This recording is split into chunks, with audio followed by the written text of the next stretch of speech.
When we're being asked to identify a solution to a linear equation, what we're really doing is trying to see if it makes the equation true. Because if it makes the equation true, then it must be a solution.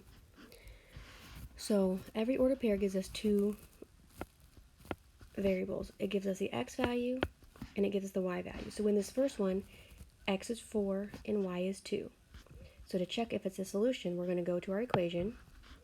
7x minus 4y equals negative 5. Remember, this means 7 times x and 4 times y. And we're going to replace the x and y with the numbers it tells us. So in this case, we're going to replace x with 4 and y with 2.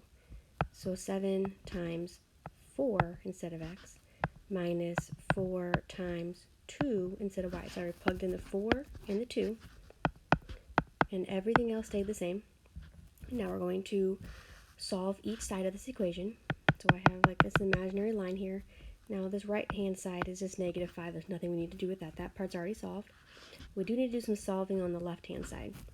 Make sure you're using order of operations. We multiply before we can subtract. 7 times 4 is 28. I'm going to bring down the subtraction sign.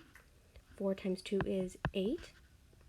I still have some subtraction I need to do on the left, so 28 minus 8 is 20. And then on my right hand side, I still got that negative 5.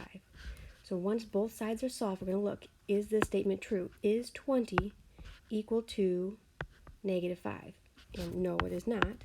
So I would choose no, it is not a solution. If you end up with two things that are equal, so maybe it said 20 equals 20, then we would have said yes, it is true. So it would have been a solution.